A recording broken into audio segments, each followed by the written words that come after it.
नमस्कार, दिल्ली न्यूज में आपका बहुत बहुत स्वागत है। चलिए देखते हैं आज की 15 फटाफट बड़ी खबरों को। दिल्ली के सीएम को मिली जमानत पर बोले अमित शाह। केंद्रीय गृह मंत्री अमित शाह ने सुप्रीम कोर्ट से आम आदमी पार्टी प्रमुख अरविंद केजरीवाल को मिली अंतरिम जमानत को स्पेशल ट्रीटमेंट बताया है।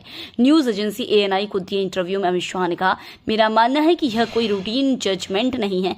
इस देश में बहुत सारे लोग मानते हैं कि स्पेशल ट्रीटमेंट मिला है।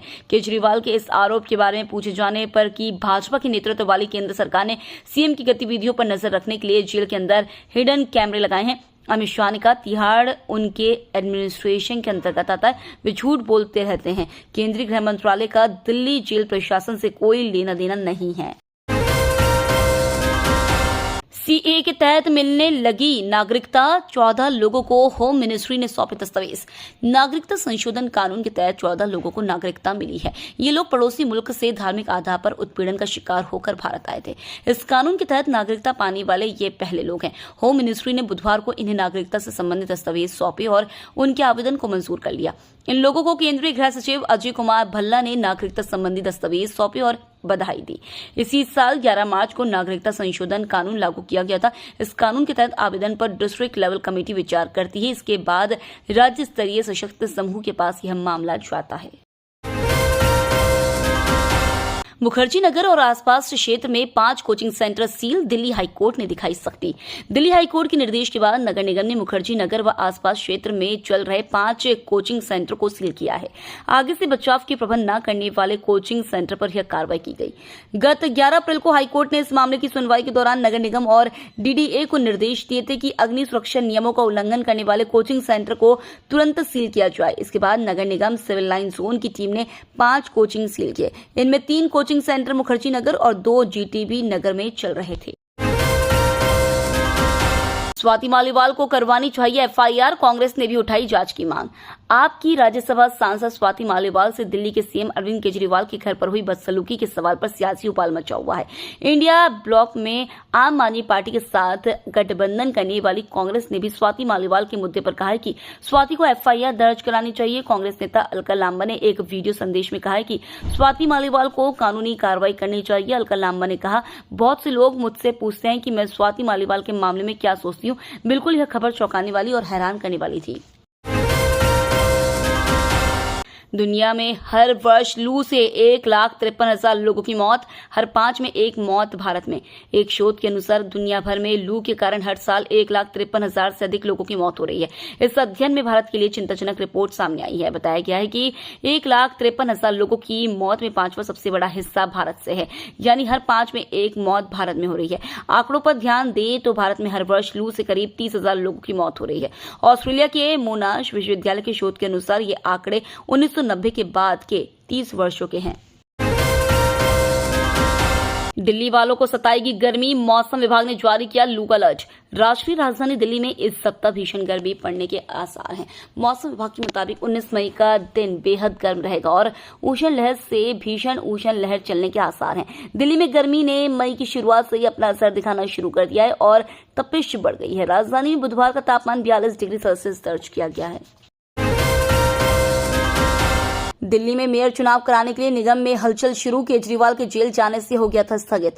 मुख्यमंत्री अरविंद केजरीवाल के जेल में होने की वजह से पिछले माह मेयर का चुनाव का स्थगित हो गया था, लेकिन सुप्रीम कोर्ट के आदेश के बाद जेल से सीएम के बाहर आने के बाद अब मेयर चुनाव कराने की चर्चा शुरू हो गई है। हालांकि इस पर आधिकारिक तौर पर कोई आदेश नहीं हुआ है, लेकिन निगम के नेताओं और निगम अधिकारियों के बीच मेयर चुनाव कराने को लेकर चर्चा चल रही है। सूत्र बताते हैं कि मेयर चुनाव कराने के लिए मेयर कार्यालय की ओर से निगम अधिकारियों को इसकी तैयारी करने के लिए मौखिक निर्देश दिए गए हैं।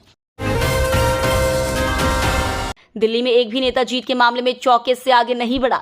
राजधानी की विभिन्न सीटों पर लोकसभा चुनाव लड़ने वाले नेताओं में से एक भी नेता 4 बार से अधिक चुनाव नहीं जीत सका है। मात्र 6 नेता ही जीत का चौका लगा सके हैं। हालांकि इनमें 3 नेताओं ने 5वीं बार जीतने के लिए 2-2 बार चुनाव भी लड़ा। वहीं 3 अन्य नेताओं ने 4 बार जीतने के बाद चुनाव नहीं लड़ा। 4 बार संसद तक पहुंचने के बाद इन नेताओं को कई चुनावों में हार का सामना करना पड़ा। राजधानी से चुनाव लड़े ब्रह्म प्रकाश, HKL भगत, मदन लाल खुराना, प्रोफेसर विजय कुमार मल्होत्रा, जगदीश टाइटलर व जयप्रकाश अग्रवाल 4 बार लोकसभा का चुनाव जीतने वालों में शामिल है। दिल्ली के अवैध पेपर गोदाम में लगी आग, जिंदा जला शख्स। दिल्ली में एक पेपर गोदाम में बुधवार सुबह आग लग गई। सूचना मिलते ही दिल्ली फायर सर्विस की टीम मौके पर पहुंची और आग बुझाने में जुट गई। बताया जाता है कि आग लगने से एक व्यक्ति जिंदा जल गया।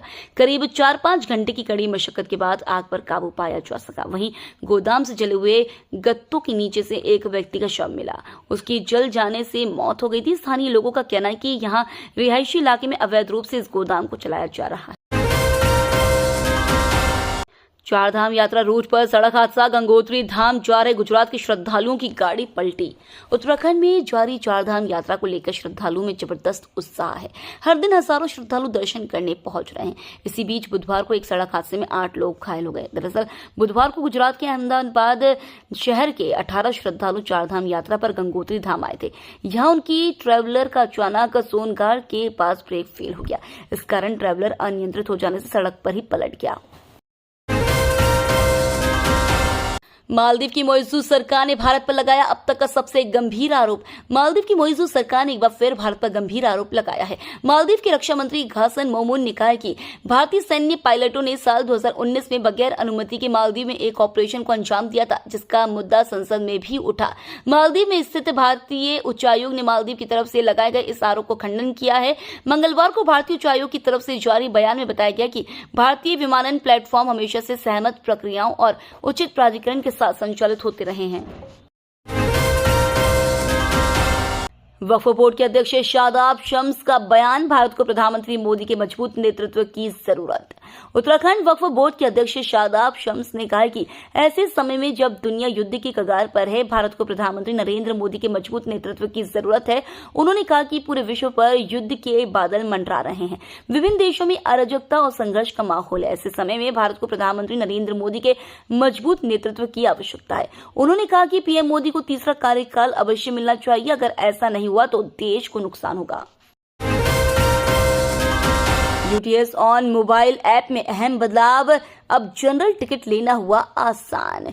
यूटीएस ऑन मोबाइल ऐप से जनरल टिकट लेने वाले यात्रियों की सुविधा के लिए रेलवे ने दूरी सीमा को समाप्त कर दिया है। अब किसी भी स्थान से कहीं के लिए भी जनरल टिकट बुक किए जा सकते हैं। इससे पहले ऐप से जनरल टिकट बुक करने की अधिकतम दूरी सीमा 20 किलोमीटर थी। हालांकि जियो फेंसिंग की न्यूनतम दूरी में कोई बदलाव नहीं हुआ है, जिसके तहत यात्री प्लेटफॉर्म और ट्रेन के अंदर से ऑनलाइन जनरल टिकट बुक नहीं करवा सकता है। खड़गे ने कर दिया दावा, बोले जनता ने तय की पीएम मोदी की विदाई बनेगी इंडिया की सरकार। कांग्रेस अध्यक्ष मल्लिकार्जुन खड़गे ने बुधवार को लखनऊ में कहा कि 4 चरण में हुए लोकसभा चुनाव के बाद इंडिया गठबंधन मजबूत स्थिति में है। जनता ने प्रधानमंत्री नरेंद्र मोदी की विदाई तय कर दी है। उन्होंने कहा कि 4 जून को इंडिया गठबंधन नई सरकार बना रही है।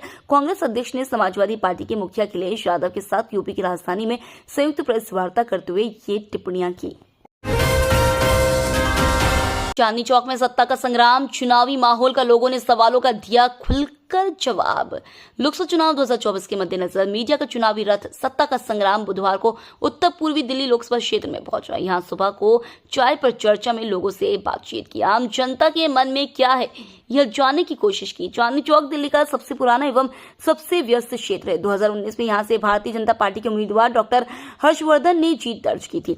इस बार भाजपा ने उनका टिकट काटकर प्रवीण खंडेलवाल पर भरोसा जताया। वहीं आम आदमी पार्टी और कांग्रेस गठबंधन के प्रत्याशी के रूप में जेपी अग्रवाल मैदान में, जहां चुनावी संग्राम को लेकर हुए सवाल जवाब में लोगों ने खुलकर अपनी राय रखी। तो ये थी आज की बड़ी खबरें। डेली खबरों से अपडेट रहने के लिए चैनल को सब्सक्राइब करना बिल्कुल न भूलें। धन्यवाद।